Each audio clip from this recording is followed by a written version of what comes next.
여호수아 14장 8절, 9절, 14절 말씀 우리 한 목소리로 하나님의 말씀 같이 받겠습니다. 나와 함께 올라갔던 내 형제들은 백성의 간담을 놓게 하였으나 나는 내 하나님 여호와께 충성하였으므로 그날에 모세가 맹세하여 이르되 내가 내 하나님 여호와께 충성하였은즉 내 발로 밟는 땅은 영원히 너의 내 자손의 기업이 되리라 하였나니라. 14절 말씀입니다. 헤브론이 그니스 사람 여분네 아들 갈렙의 기업이 되어 오늘날까지 이르렀으니 이는 그가 이스라엘의 하나님 여호와를 온전히 좇았음이니라. 아멘. 할렐루야.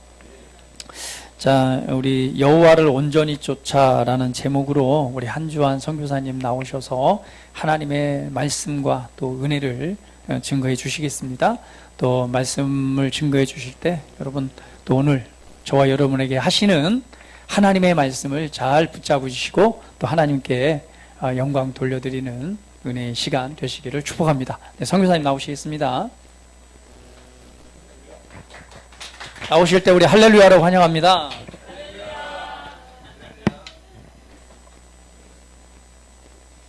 멀리 있는 거는 보이는데요. 이 가까이 있는 건 안 보여요. 반갑습니다. 이렇게 비가 오는 날씨에도 또 우리 믿음의 신앙 공동체로서 이렇게 함께 하게 돼서 하나님을 찬양합니다. 오늘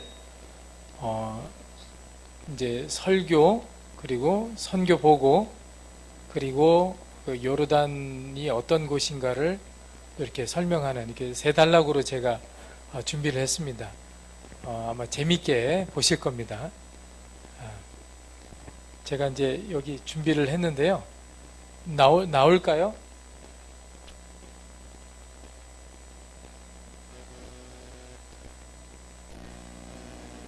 예. 좀 요르단은 이제 이렇게 생겼습니다. 지도가. 오른쪽으로 이렇게 길게 이렇게 뻗은 곳이 이제 이게 하얗게 된 부분이 요르단 땅이거든요. 그래서 지도가 조금 이렇게 희한하게 생겼죠. 그래서 이제 오른쪽으로 이제 쭉 연결이 돼 있고 남북으로 이제 길게 나 있는데 아마 요 사진을 보시면은 좀 이해가 되실 겁니다. 네. 그래서 왼쪽에는 이스라엘이 있고 아래쪽에는 이집트와 사우디아라비아 그리고 이라크, 시리아 그리고 저 북쪽 위에는 보라색은 이제 레바논이 있습니다. 그러니까 이제 중동 국가들이 이제 함께 연결돼 있고 그러니까 이스라엘과 함께 있는 민족이 있는데 팔레스타인이라고 합니다. 그래서 중동 사람들은 이스라엘이란 말을 싫어해요. 그래서 팔레스틴이라는 표현을 자주 씁니다. 그래서 요르단에서도 말 조심하셔야 돼요. 이스라엘 하면 정말 싫어해요. 이 사람 철천지 원수예요. 이스라엘하고 중동 사람들은. 그래서 팔레스틴. 그러니까 팔레스틴 사람들은 같은 모슬렘 사람들이기 때문에 기독교인들도 있습니다. 자, 이제 요르단은 남쪽부터 이제 제가 설명을 하겠습니다. 그래서 직접 사진을 찍어 온 거거든요. 이제 전 사진을 잠깐 보시면은 여기 이집트 요르단 사이에 파란 데가 있죠. 여기가 바다예요, 바다. 저 왼쪽에도 큰 지중해 바다가 있고 그리고 땅 가운데도 바다가 하나 있죠. 호수인데 저게 이제 사해바다, 데드시라고 하는 사해바다가 있어요. 그래서 오늘 설명 사진은 요 맨 남쪽 아래에서부터 북쪽으로 올라가면서 이제 사진을 준비를 했습니다. 그래서 맨 아래쪽에 있는 바다가 무슨 바다냐면 영문으로 표현하면 아카바 바다가 있습니다. 근데 그걸 성경적으로 얘기하면 무슨 바다냐면 홍해 바다예요. 이스라엘 백성들이 출애굽을 해서 홍해 바다를 건넜다고 하는 그 홍해 바다가 이 남쪽에 있고요. 이렇게 이제 아름다운 홍해 바다입니다.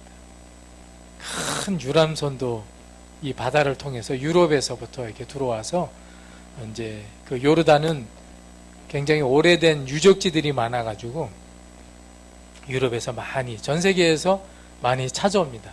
그래서 맨 남쪽 아래 끝에는 이제 아카바만 홍해바다가 연결되어 있는데, 이 홍해바다는 네 나라가 함께 사용하고 있습니다.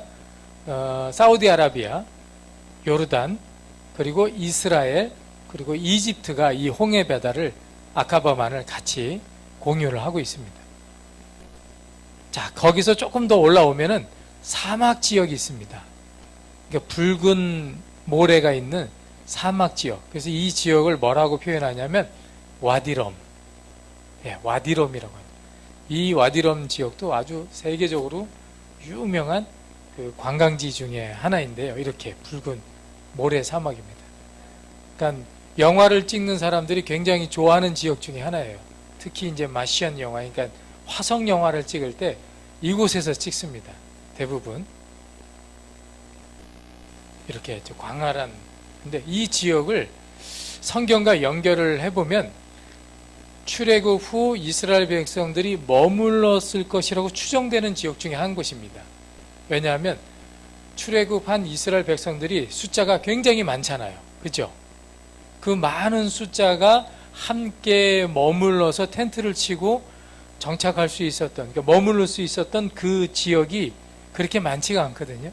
그런데 이곳은 굉장히 넓은 지역이에요. 저희 이제 가족입니다. 큰아이, 둘째 딸, 그리고 막내 주여, 저에게는 아직도 중학생이 있습니다. 중학교 3학년 늦둥이가 남아 있습니다. 그래서 우리 여기 막내 어깨 팔뚝 그 이렇게 왼쪽으로 보시면 뭔가 이렇게 점 같은 게 점점점 있죠. 이게 텐트예요, 텐트.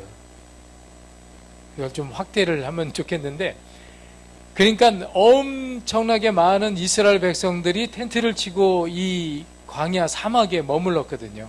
그래서 그것을 보여드리기 위해서 이렇게 사진을 찍었습니다. 자, 이제 북쪽으로 조금 올라오면 이곳이 성경에서 말하는 아브람 시대의 소돔과 고모라, 아드마, 스보임, 소알, 그 소알 땅입니다.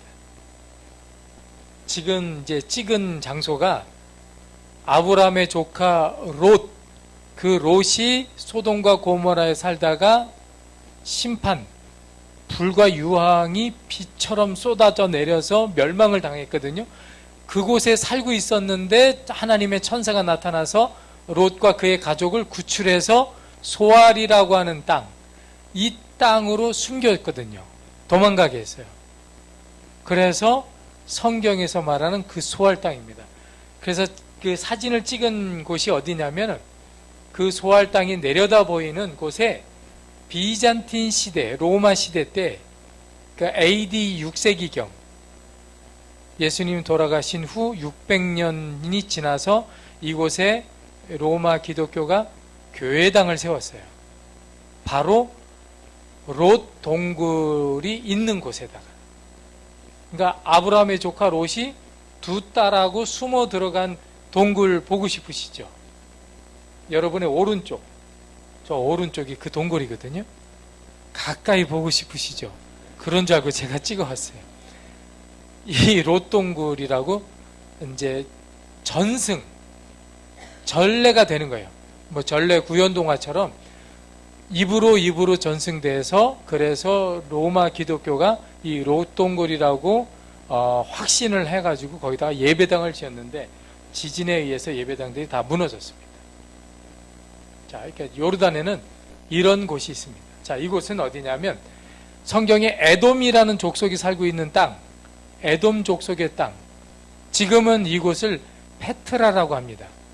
그래서 이 페트라는 베두인 족속들이 살거든요. 그 베두인족은 나바티안 왕국의 후손들, 나바티안 족속의 후손들. 그러니까 나바티안이 이 에돔 왕국의 침공해서 에돔 족속이 쫓겨났어요. 자, 여기서 퀴즈.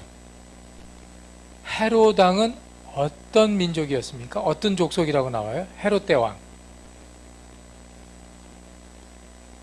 헤롯 대왕은 어느 지역 어떤 사람이라고 표현되는데 성경에? 제가 까먹어서 그래요. 여러분들에 물어보려고. 다 뭐라고 표현하거든요. 헤롯은 어느 자, 제가 설명드리면 에돔 족속이 나바티안 왕국에 의해서 BC 3세기에서 2세기경이거든요. 쫓겨납니다. 그러니까 나바티안이 침공해서 에돔 땅을 차지합니다. 그래서 에돔은 어디로 도망가냐면 이스라엘 땅으로 도망가요. 이스라엘의 남쪽 지역, 그 네게부 지역으로 도망갑니다.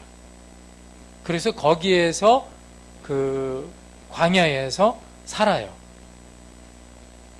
그래서 그 지역을 무슨 지역이라고 표현을 합니다.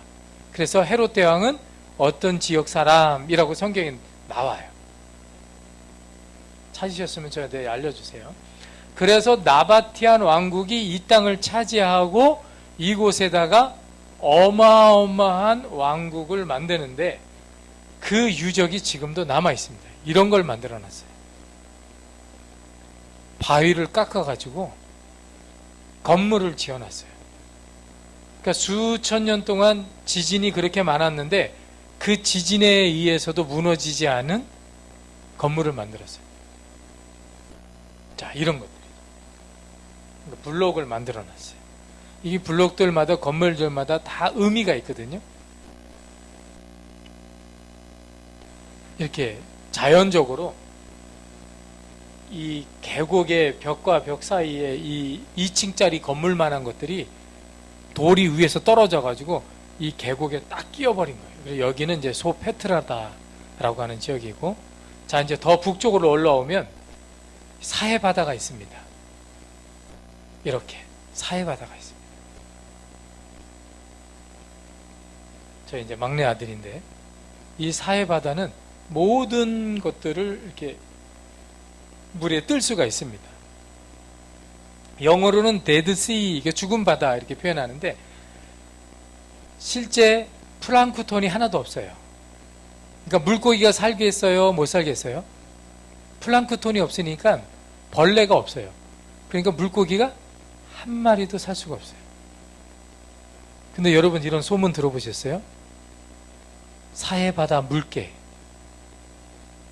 사해바다 물개. 물개는 물고기를 잡아먹잖아요. 그러니까 물고기가 없는데 어떻게 물개가 있는지. 그게 바로 접니다.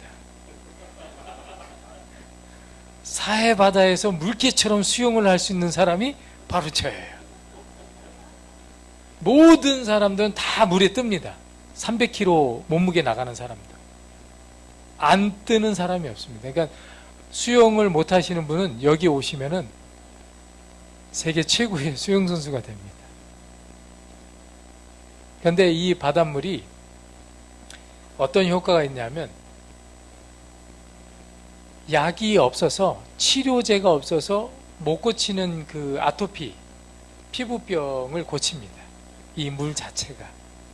여기서 생산되는 그 소금이 피부병을 고치기 때문에 전 세계의 그 악질 피부성 그 피부염을 앓고 있는 사람들이 이 사해 바다에 와가지고 치료를 받고 돌아갑니다.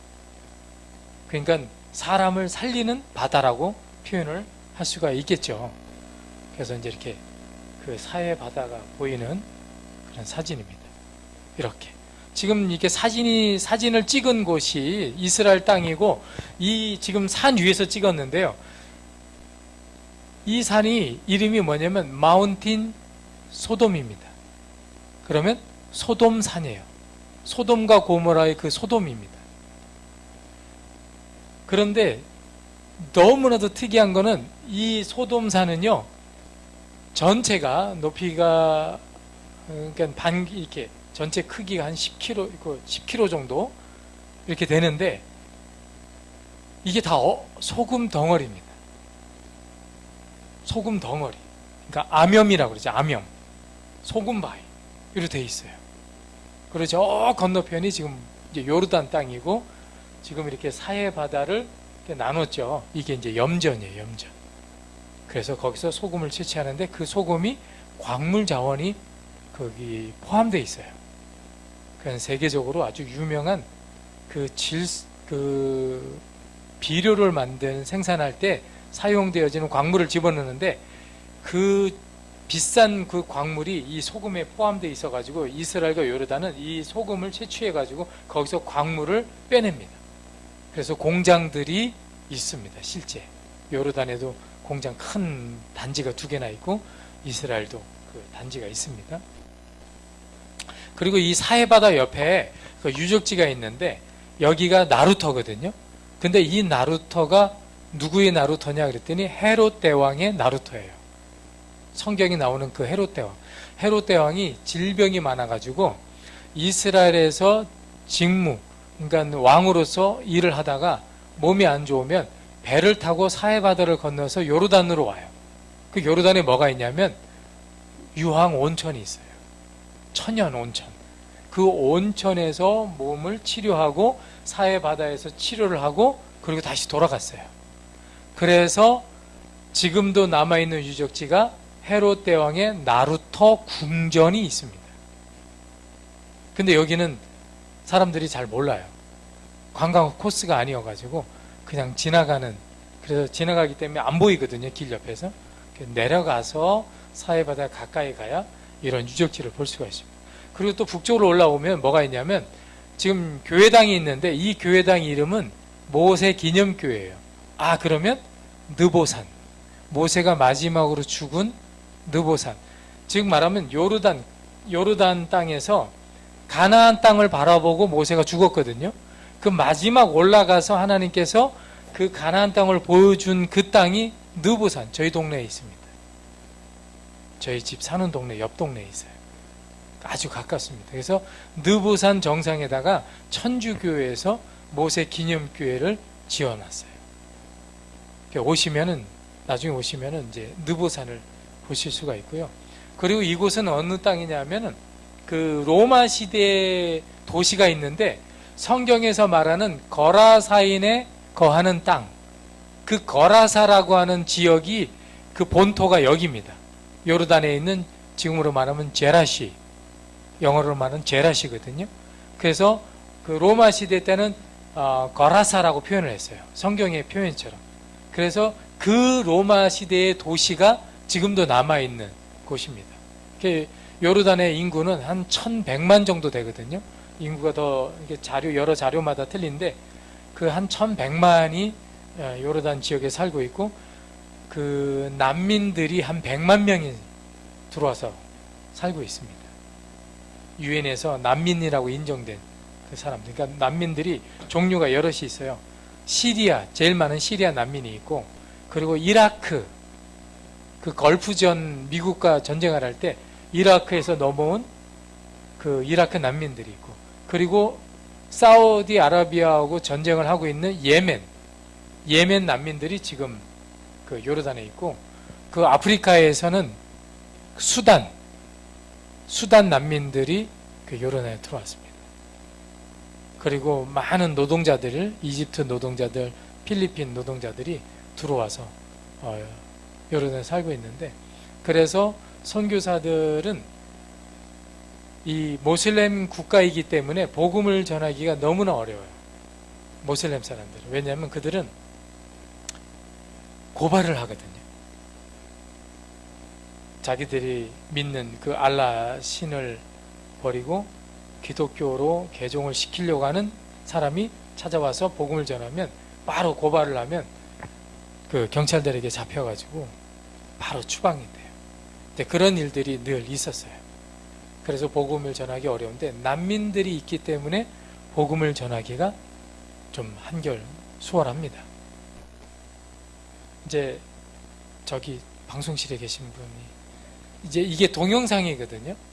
그래서 클릭을 좀 해주시면 짧은 동영상입니다. 제가 사역하고 있는 것을 이제 사진과 동영상을 좀 만들었는데 한번 클릭을 좀 해주시면 감사하겠습니다. 제가 지금은 집 짓는 일을 합니다. 집 짓는 사역. 집 짓는 거를 배운 적이 없는데 갑자기 2년 전부터 이 집 짓는 사역을 하게 됐어요. 설계도는 누가 그리냐면 저희 막내 아들이 설계도를 그립니다.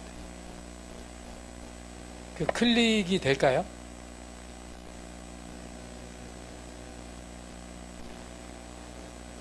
근데 이제 제가 혼자 이렇게 집 짓다가 너무 힘들어서 선교사님들한테 도움을 요청을 했죠. 시간이 남는 분들 와달라고. 근데 다 와서 도와주시는 분, 그래서 저까지 해서 이제 5명이 한 팀이 돼서 움직이는데, 그러면 우리가 나무로 집을 지으니까 목수들, 아 좋다. 그럼 우리가 목수 팀이라고 하자. 그러면 이렇게 한국말로 하지 말고 우리가 중동 그 이스라엘 그 가까운 곳에 살고 있으니까 히브리 이름이 있지 않겠냐? 목수. 찾아봤더니 그 목수 이름이 나갈이에요. 나갈이. 히브리 언어로 나갈이. 이스라엘 말로 나갈이. 그러니까 우리가 한국에서 안 사니까 좀 이렇게 억양은 좀 안 좋지만 그래도 우리가 우리가 한 팀이니까 그래서 나가리 팀 좋다. 그래서 나가리 팀입니다. 근데 너무 감사한 거는 아무도 목수 일을 배운 사람이 없는 거예요.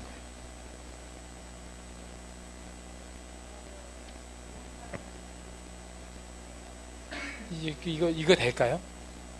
여기에 들어있는데. 그런데 이 선교사님들이 다 목사님 선교사님들 이렇게 공부만 해보신 분 다 공부만 했잖아요. 다 공부만 하고 일을 해본 적이 없어요. 그러니까 솔직히 말하면 망칠지도 못해요. 이렇게 막 자기 손가락 때리고, 그리고 이렇게 전동 드릴 있잖아요. 나사 이렇게 하는 거. 우리 집사님들도 다 하시잖아요. 주부들도. 근데 선교사님들이 그걸 못하는 거예요. 그래서 하나씩 가르쳐 주고 가면서 이제 일을 하는데, 왜 하나님이 기뻐하시느냐? 그 이유가 있어요. 못하니까 하나님이 기뻐하시는 거예요. 집을 져본 적이 없는 거예요. 아무도. 저도 마찬가지고. 그러니까 할 줄 아는 사람이 아무도 없는데 이 사람들이 모여가지고 집을 지어보겠다고 막 애를 쓰는 거죠. 애를 쓰니까 온전한 집이 만들어지겠어요? 그러니까 이게 처음에는 기계가 없었어요. 뭐 이게 수평 잡는 거 있잖아요. 이렇게 수평 잡는 거. 이게 없으니까 제가 여기서 이제 딱 나무대기를 붙잡고 저기서 선교사님이 기둥을 세우는 거예요. 오른쪽으로, 왼쪽으로, 스톱! 이렇게 하는 거예요. 눈대중으로, 감으로 하는 거예요. 감으로. 수평이 맞나 안 맞나? 못 잡아요. 우리가 그런 기술이 없으니까 여러분들 쉽게 하실 수 있잖아요. 이렇게 호수에 물 껴가지고 한다고 하잖아요. 우리는 그런 게 없어요. 그냥 바닥에 합판 깔아보고 앉아보고 괜찮으면 괜찮은 거예요. 그러다 보니까 집이 삐뚤어져요. 자꾸. 그리고 바닥 평탄 작업을 잡았는데 안 잡혀요. 그러니까 나중에는 바닥이 이쪽은 가라앉고 이쪽은 올라가고 막 그래요. 자, 음악도 제가 만들었습니다. 저희 라흐만 형제 집입니다. 이게 터번 쓰고 있는 저희가 거실이에요. 보세요.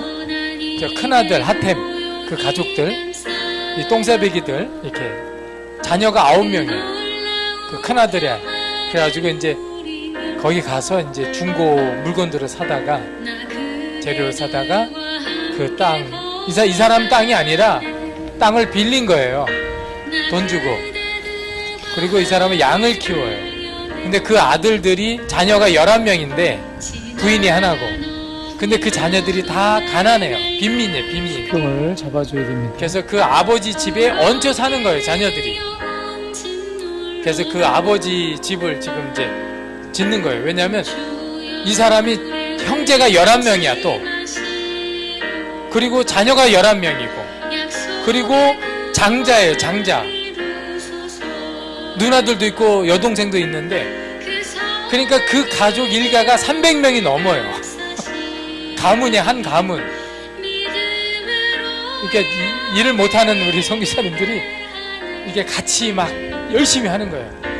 저 사람 기독교인이 아닙니다. 모슬렘입니다. 이제 밥 먹을 때 같이 기도하자고 그래요. 기도를 시켰어요. 네. 그래서 이제 이스라엘에 있는 선교사님이 와셔가지고 저기 토시하신 분이 63세, 저기 선글라스 끼고 앉아 계신 거예요. 저분이 이스라엘에서 건너오셔서 일주일 동안 봉사하고 가신 거예요. 그래서 저분은 좀 잘하세요. 그래서 와서 잘 우리에게 지도를 해주시고, 너무 더우니까 조금 일하다가 쉬고 조금 일하다가 쉬고, 그러니까 진도가 늦어요. 그래서 이제 나무로 이렇게 막 뚝딱뚝딱 해가지고, 그리고 이제 저렇게 기둥을 해놓고 그 위에다가 비닐을 뒤집어 씌워요. 바람이 많거든요. 겨울엔 또 춥고, 비닐을 뒤집어 씌우고 그 위에다가 이제 지붕, 함석 철판을 올려요. 저 사람 누군지 모르겠어요. 제가 아니에요. 그리고 파레트 있죠, 파레트. 물건 들어 올릴 때 쓰는 그 파레트 뜯어놓은 거를 사다가 불 태워가지고 이 벽체를 못질해서 막는 거예요. 벽 마감재. 그러니까 페인트 안 칠해도 되고. 본건이 있어가지고 저렇게 흉내를 냈어요. 저렇게 이제 실내, 이제 방이 3개인데 하나는 아이들 학교 교실. 아이들이 가난하니까 학교를 못 다녀요. 그래서 저희가 학교 겸 집을 만든 거예요. 그리고 주부들이 있는데 이 바깥에 나가서 일을 안 해서, 그래서 교실 방 하나는 그 아녀자들을 위한 공방, 그걸 이제 비누도 만들고, 거기는 이제 올리브가 특산품이기 때문에 그 비누도 만들고, 그리고 양털이 다 버려져요. 그래서 여러분들 혹시 아이디어가 있으신 분들은 저한테 연락을 주세요. 왜냐면 양이 수천만 마리인데 양털을 다 버려요. 쓰레기래, 쓰레기. 저기는 고기만 먹거든요. 그러니까 수천 년 동안 양고기만 먹던 사람이기 때문에 옛날에는 그 양털 가지고 다 이렇게 실도 짜고 카페트도 만들고 다 했는데, 옷도 만들고. 근데 지금은 싼 중국 제품들이 워낙 많이 들어오니까 인건비도 안 나와요. 그러니까 다 버려요. 이렇게 쌓아놓고 양털 깎는 시기가 6월 달이거든요. 그러면 한꺼번에 쌓아놓고 불 한번 질러서 없애버려요. 그러니까 이게 다 그 공해죠, 공해. 그런데 이 양털이 또 양가죽도 버려요. 신기하죠. 저기는 고기만 먹는다니까요. 나중에 제가 이제 양고기 장사 좀 해보려고 그래요. 제가 양고기 굽는데 전문가입니다. 저기는 소고기보다 양고기가 더 싸요. 정말 쌉니다. 그렇기 때문에 늘 뭐 회식하면 양고기. 근데 양고기가 너무 맛있어요. 제가 뭘 얘기하다가 이렇게 좋은 아이디어가 있으시면 알려주세요. 그래가지고 양털과 양가죽 가지고 뭔가를, 저 가난한 사람들에게 뭔가 이렇게 도움을 주고 싶은데 그들이 또 먹고 살아야 되잖아요. 그러니까 제가 뭐 돈이 있습니까? 그래서 뭔가 하나씩 자그맣게 해봐서 간의 수공업으로 해보고, 그걸 제가 또 팔아보고, 그래서 그들에게 생활비로 도움을 주려고 지금 굉장히 아이디어를 짜고 있습니다. 그래서 이제 비누도 만들어 보고 해서, 저희 아내가 이제 비누 만드는 기술이 있거든요. 저희 지역은 올리브 기름이 특산품입니다. 엑스트라 버진만 나와요. 그리고 제가 이제 목사님께 올리브 기름 이제 선물로 드렸으니까 얻어 드세요. 저희 지역은 맷돌로 짭니다. 맷돌로. 그러니까 정말 좋은 기름은 암도 고친다는 이 소문도 있어요. 그래서 맷돌로 짠 기름을 생산하기 때문에, 맷돌로 짜는 기름은 별로 없거든요. 올리브 기름 중에. 그러니까 해년마다 짜요. 그래서 햇기름인데 한번 얻어서 드셔보십시오. 뭔가 틀립니다. 근데 그걸로 비누를 만들어서 그걸 저희가 이제 팔아서 그들에게 이제 생활비로 도움을 주고 있는데, 여하튼 간에. 그래서 그 난민들과 그 빈민들에게 집을 지어주는 사역을 2021년부터 시작해서 지금까지 하는데, 하나님이 기뻐하셔서 그 사역이 계속 끊이지 않고 지금까지 이어져요. 4m, 폭 4m, 6m짜리 집을 한 채 짓는데 방 2칸짜리 150만 원이면 돼요. 재료 나무를 막 사다가, 그것도 중고로 사다가 짓는 게 150만 원이면 집 한 채가 딱 왜냐하면 우리가 일을 하지만 우리가 대가 없이 선교사님들이 함께 모여서 기쁜 마음으로, 남자들의 로망이 뭐예요? 집 한 채 내 손으로 짓는 거 아닙니까? 이스라엘 선교사님도 꿈에도 그리는 집을 짓고 싶은데, 그래서 집 짓는 사역 한다 그러니까 이스라엘에서 오셨어요. 공구를 싸가지고 일주일 동안 가장 중요한 시기에 이 기초를 놓을 때 그때 오셔가지고 지어주시고 가셨어요. 얼마나 감사한지. 그러면 저한테 그래요. 한수영 교사, 남자의 로망은 집 짓는 거 아니겠어? 나에게 이런 기회를 줘서 너무 고맙고 있을 때마다 연락해. 그러는 거예요. 집 지을 때마다. 너무나 귀한 사역이라고 하면서 저희는 몰랐죠. 그런데 여러분 생각해 보세요. 모슬림 사람들, 그들은 정말 천 몇백 년 동안 내려오면서 그들은 이 모슬렘 종교를 가지고 있어요. 그들은 종교 개종을 할 수가 없어요. 법으로 개종이 안 됩니다. 근데 저희가 전도를 해가지고 이게 전도가 안 되죠, 모슬렘들이. 그런데 집을 선물로 주니까 전도가 돼요. 많은 선교사님들이, 많은 목사님들이 아무리 이 구제 물건, 옷, 신발 저도 줘봤어요.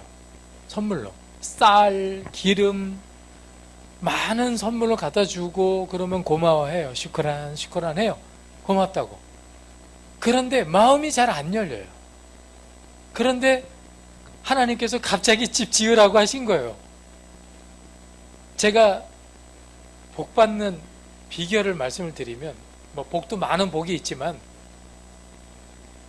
제가 받은 복의 비결은 뭐냐면, 첫 번째 집을 지을 때 2021년도에 한국에서 바로 돌아가자마자 갑자기 저희가 알고 있는 그 빈민 형제가 있어요. 혼자 사는. 이혼을 했어요. 멀쩡해요. 건강해요. 그런데 다 찢어진 움막을 주워다가 이렇게 막대기 하나 딱 해놓고 이렇게 인디안 텐트처럼 해놓고 거기서 살아요. 맨 땅, 맨 바닥에서. 그럼 거기다가 매트리스 깔고 거기서 자요. 그러면 닭도 들어오고 고양이도 들어오고 개도 들어오고 그렇게 짐승들하고 살아요.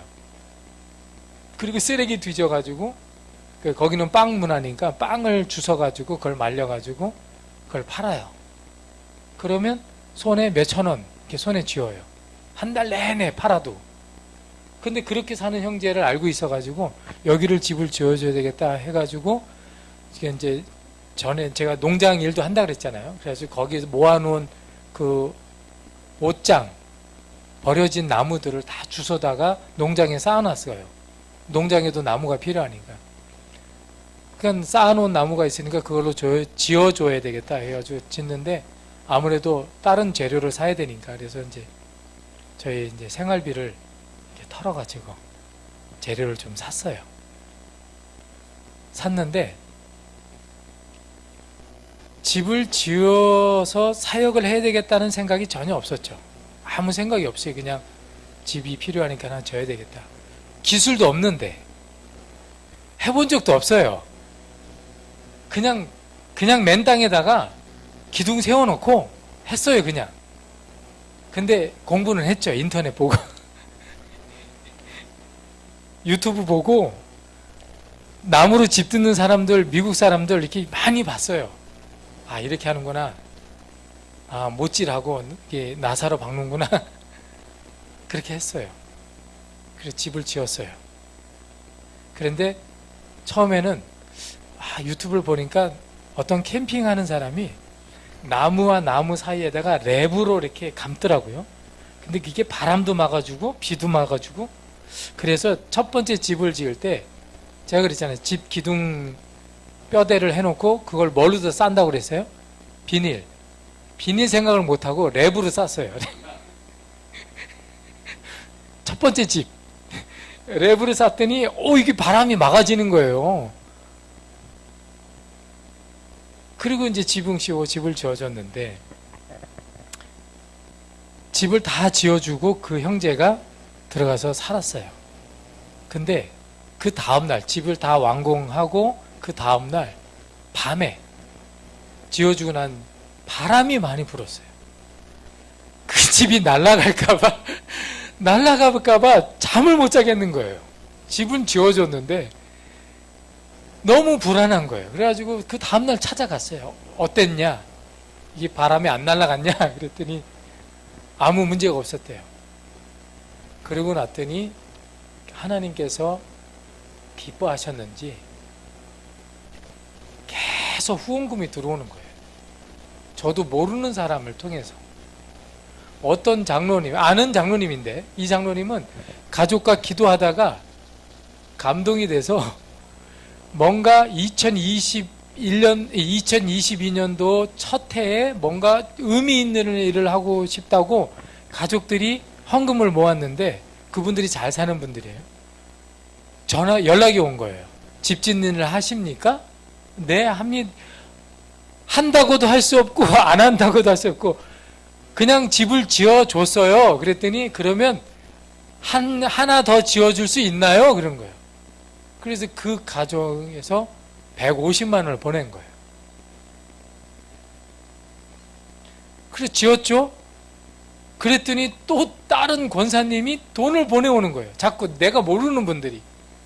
그리고 함께 우리 나가리팀 선교사님들이 또 후원금을 받아가지고 또 오시는 거예요. 한국 나오기 하루 전까지 이 집 짓다가 왔어요.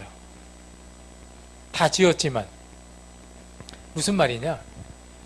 헌신하니까 없는 중에도 하나님 앞에 우리가 이 가난한 형제를 위해서 헌신하니까 하나님께서 그 사역이 계속 이어지도록 그래서 지금까지 10채를 지었어요. 많이 지었죠. 해수로 3년 전 2021년도에 저희 막내 아들이 설계한 그 디자인이 지금까지 써먹고 있어요. 한 번 설계는 영원히 가는 거예요. 제가 그림을 못 그리니까 아들한테 이거 좀 그려줘라. 이렇게 사진이 여기는 없는데 쓱쓱쓱쓱 이렇게 그려주더라고요. 그래서 모델은 오직 하나예요. 이 이렇게 지붕을 짓잖아요, 보통. 근데 이렇게 지을 수 있는 기술이 없으니까 이렇게 지어요, 이렇게. 이렇게 기울여, 이렇게 딱. 오직 이거예요, 이거. 하나. 그래서 여기는 높고, 여기는 낮고. 모델이 하나가 다, 열체가 다 똑같은 거예요. 크기만 크고 작고.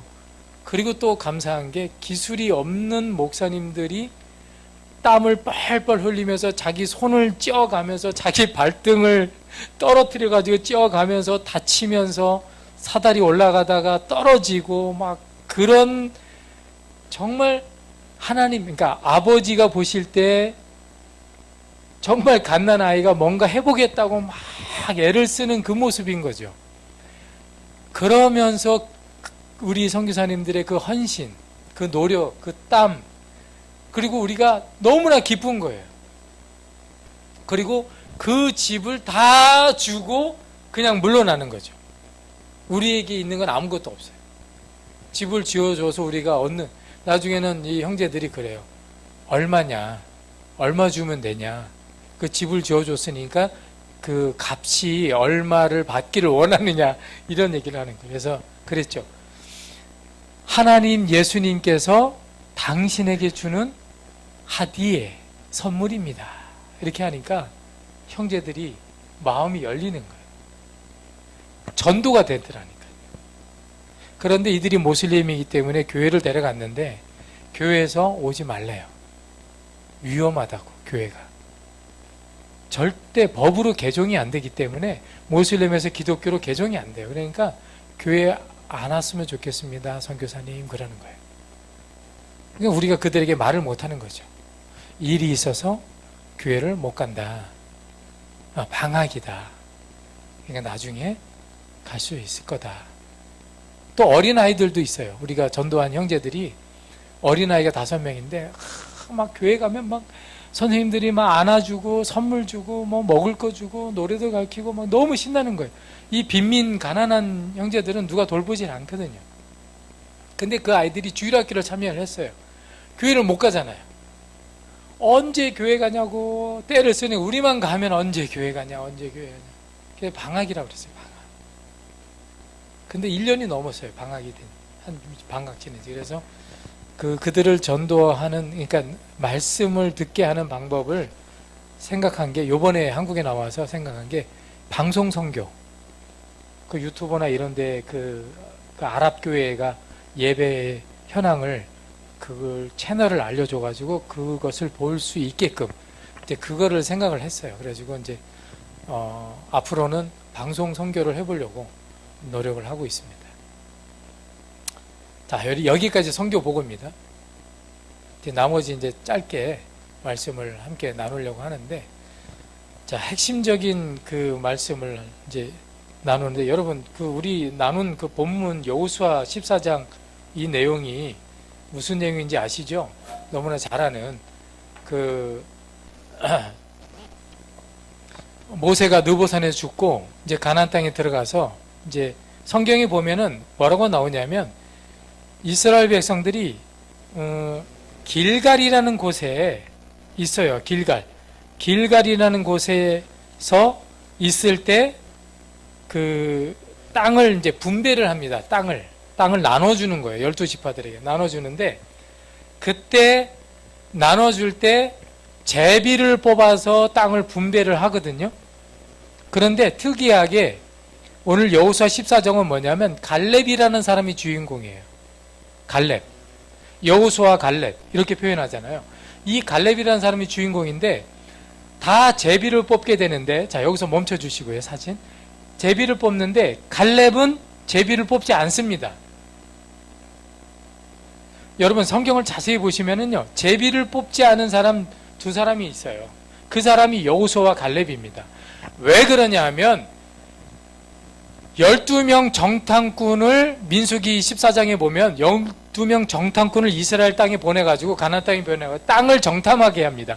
그 땅이 좋은지 나쁜지, 산성인지 진영인지, 그리고 사람들이 어떤 사람인지, 키가 큰지 작은지, 이 모든 것을 정탐하고 돌아왔는데 12명 정탐꾼 중에 10명은 그 땅은 참 좋은 땅이더이다. 젖과 꿀이 흐르는 땅입니다. 그러나 그 땅을 차지할 수 없습니다. 왜? 그 땅은 네피림 후손, 아낙 자손, 거인들이 살고 있습니다. 그랬어요. 그래서 그들에 비해서 우리는 메뚜기처럼 아주 연약한 존재이기 때문에 전쟁에서 이길 수 없습니다. 그 땅을 차지할 수 없습니다라고 고백을 했단 말이죠. 그 말을 들은 이스라엘 백성들은 땅을 치고 이제는 우리가 이 광야에서 죽는구나, 여기까지 왔는데 우리는 그 땅에 들어가지 못하는구나 하고 통곡을 합니다. 그런데 여호수아와 갈렙만 아닙니다. 우리는 그 땅을 차지할 수 있습니다. 분명히 여호와 하나님께서 우리에게 그 땅을 주셨습니다 라고 얘기를 해요. 그랬을 때 하나님께서 뭐라고 칭찬하냐면 여호수아 갈렙에게 내가 밟는 모든 땅, 그러니까 이스라엘 가나안 땅을 다 밟았잖아요. 그 땅을 내가 너희들에게 주겠다 그랬어요. 하나님께서 내가 밟는 땅 내가 너희에게 차지하게 하겠다, 이 약속을 하셨단 말이에요. 그게 무슨 말이냐, 무슨 약속이냐면 제비를 뽑을 수 있는 특권보다 더 좋은 특권, 우선권이 있는 거예요. 우선권. 그 우선권이 일찍이 여호수아, 그러니까 갈렙 표현을 말하면 갈렙이 자기 나이 40세 때 하나님께서 나를 뽑아가지고 가나안 땅에 정탐하게 하셨다, 이렇게 얘기했거든요. 그러면 40세에 부름받은 거예요. 40세. 그래가지고 지금 여호수아 14장은 45년이 지나서 85세가 돼가지고 지금 여호수아에게 얘기하는 거예요. 여러분 11절을 한번 보실래요? 여호수아 14장 11절 다 같이 읽어볼까요? 시작. 모세가 나를 보내던 날과, 이게 몇 살이라고요?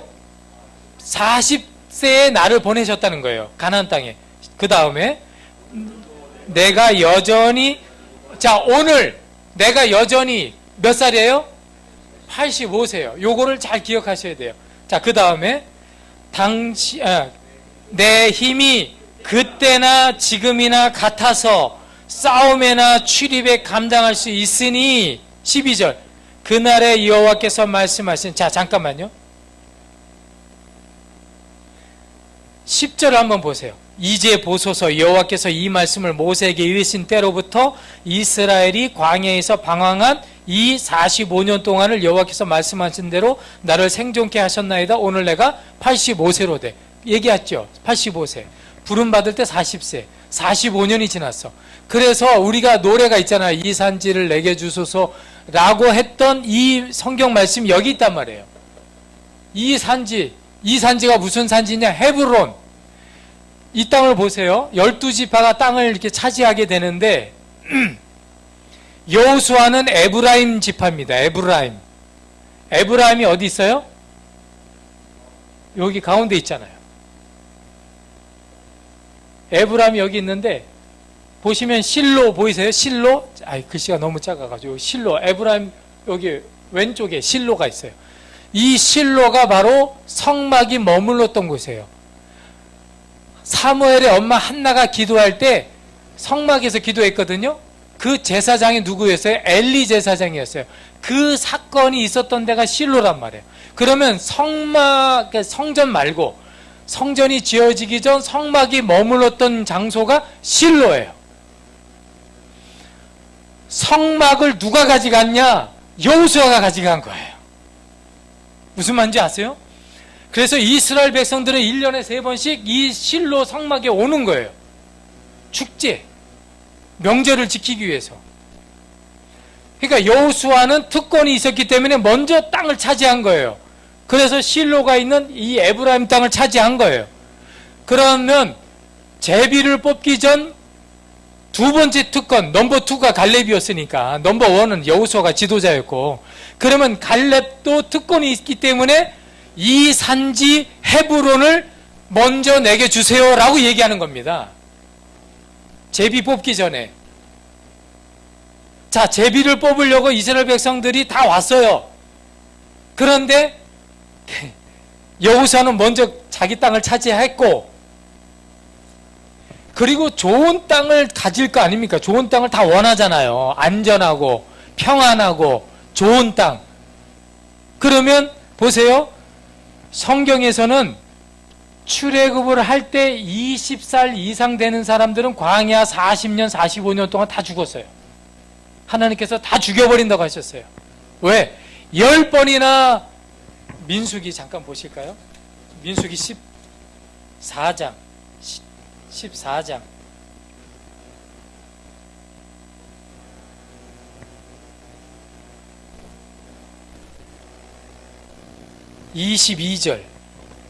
20절부터 여호와께서 이르시되 내가 내 말대로 사하노라. 그러나 진실로 내가 살아있는 것과 여호와의 영광이 온 세계에 충만한 것을 두고 맹세하노니 내 영광과 애국과 광야에서 행한 내 이적을 보고서도 이같이 10번이나 나를 시험하고 내 목소리를 청종하지 아니한 그 사람들은 내가 그들의 조상들에게 맹세한 땅을 결탄코 보지 못할 것이요 또 나를 멸시하는 사람은 한 사람도 그것을 보지 못하리라. 그 나이가 몇 살이냐면 20살 된 이상 된 사람들은 다 광야에서 죽여버리겠다. 그렇게 얘기하신 거예요. 얼마나 이 무서운 저주의 말씀이에요. 이적과 기적을 하나님께서 눈앞에서, 그리고 홍해바다가 갈른 것을 보고 불기둥과 구름기둥, 그리고 많은 식량을 만나와 메추라기를 그 광야에, 물이 없는 그 광야 사막에서 반석을 쳐서 물을 내게 했는데 10번이나 이적과 기적을 행하셨는데 그것을 안 믿는다는 거예요. 10번이나. 자, 시편을 보시겠습니다. 시편. 이건 중요한 말씀입니다. 오늘 주인공이 갈렙인데, 갈렙은 어떤 사람이냐면 본인이 8절 읽었잖아요. 나는 여호와를 충성되게 쫓았다 그랬잖아요. 충성된 사람이. 나는 여호와를 왜 충성했다 이랬다네. 어떻게 충성했느냐? 본인 자신이, 8절은 본인 자신이 자기를 평가한 거예요. 나는 충성했다. 여호와를 위해서 충성했다. 9절도 나는 충성했다 그랬어요. 14절은 나는 여호와를 온전히 쫓았다 그랬어요. 자기를 평가한 거예요. 평가하는 기준은 다른 사람하고 비교를 해야 되잖아요. 다른 사람은 어떻게 살았는데 나는 이렇게 살았습니다. 그게 시편 106편에 나와요. 106편 6절. 갈렙 말고 여호수아 말고 이스라엘 백성들은 어떻게 살았는지 한번 보세요. 6절부터 시작. 우리가 우리의 조상들처럼 범죄하여 사악을 행하였으며 악을 지었나이다. 7절. 우리의 조상들이 애굽에 있을 때 주의 기이한 일들을 깨닫지 못하며 주의 크신 인자를 기억하지 아니하고 바다 곧 홍해에서 거역한나이다. 그 다음에 13절 그가 행하신 일을 곧 잊어버리며 그의 가르침을 기다리지 아니하고. 그러니까 우리 조상들은 이렇게 했단 말이에요. 자 14절 광야에서 욕심을 크게 내며 사막에서 하나님을 시험하였도다. 광야에서 욕심을 크게 냈대요. 무슨 욕심이에요? 만나와 메추라기를 왕창 집에 걷어들인 거예요. 하루가 지나면 썩거든요. 그렇게 하지 말라고 했는데 욕심을 크게 냈다는 거예요. 그 다음에 16절 시작 그들이 진영에서 모세와 여호와의 거룩한 자 아론을 질투하며. 그 다음에 땅에 갈라져 다단을 삼키며 아비람의 당을 덮었고. 그 다음에 불이 그들의 당에 붙으며 화염이 악인들을 살렸도다. 이렇게 불살라 죽임을 당했다는 거예요, 조상들이. 19절 그들이 호렙에서 송아지를 만들고 부어 만든 우상을 경배하여 자기 영광을 풀먹는 소의 형상으로 바꾸었도다. 애굽에서 큰 일을 행하신 그의 구원자 하나님을 그들이 잊었나니.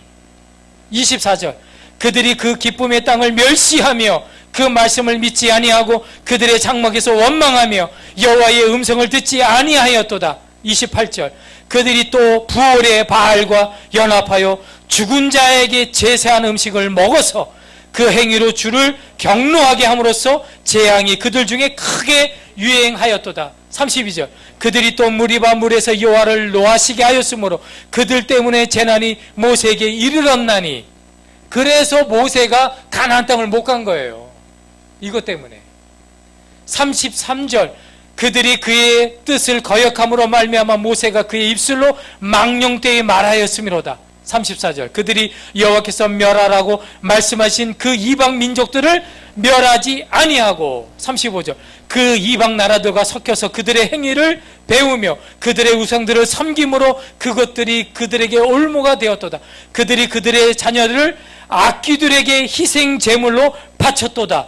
무죄한 피 곧 그들의 자녀의 피를 흘려 가나안의 우상들에게 제사함으로 그 땅이 피로 더러워졌도다. 그들은 그들의 행위로 더러워지니 그들의 행동이 음탕하도다. 43절 여호와께서 여러 번 그들을 건지시나 그들은 교묘하게 거역하며 자기 죄악으로 말미암아 낮아짐을 당하였도다. 여호수아 갈렙 외에 이스라엘 백성들은 이런 짓을 행했던 거예요. 이런 자기의 평가, 나는 하나님께 충성했습니다. 그러면 이스라엘 백성들은 어떻게 살았습니까? 이런 엄청난 죄악을 행했다는 거예요. 8절. 자, 여러분 제가 히브리어를 준비해 왔는데 다음 페이지 넘겨 보실래요? 말씀의 결론입니다. 네, 다 같이 읽어 보시죠. 히브리어 원문입니다. 원문. 원래 쓰여진 성경이에요. 자, 어디를 보시냐면 4390번 보이세요? 그래서 오른쪽에서 여기서 저쪽으로 읽는 거예요. 거꾸로 히브리어는. 그래서 자세히 보시면 4390, 310번, 3068번, 430 이렇게 읽는 거예요. 저 따라서 읽으세요. 밀레티, 아하레, 야훼, 엘로하이. 그럼 거꾸로 번역하면 나의 하나님 여호와를 쫓았다, 온전히 이렇게 되는 거예요. 쫓았다, 따랐다 이런 말이에요. 14장 8절에 여호수아 14장 8절. 그런데 우리나라 성경에는 뭐라고 되어 있어요? 충성 이렇게 되어 있어요. 충성. 한국 사람에게 맞는 표현이에요. 충성.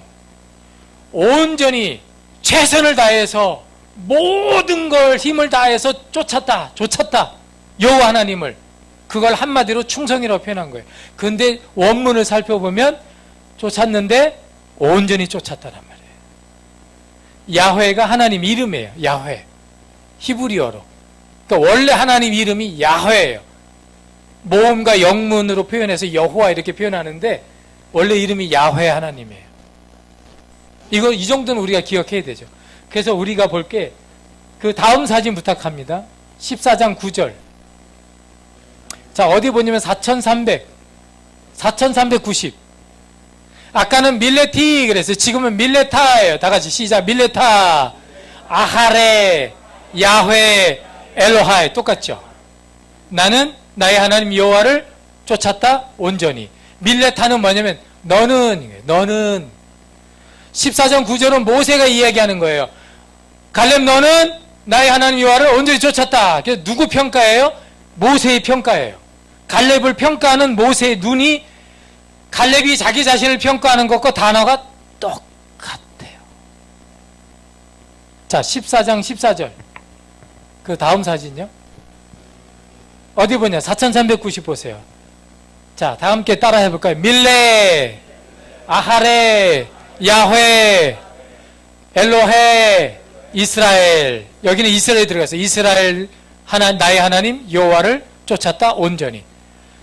8절, 9절, 14절 단어가 원문이 똑같다는 거예요. 대신 1인칭, 2인칭, 3인칭이 틀려요. 밀레는 원문이에요. 그는. 그러면 이 14장 14절은 누구 평가냐면 하나님 저자의 평가예요.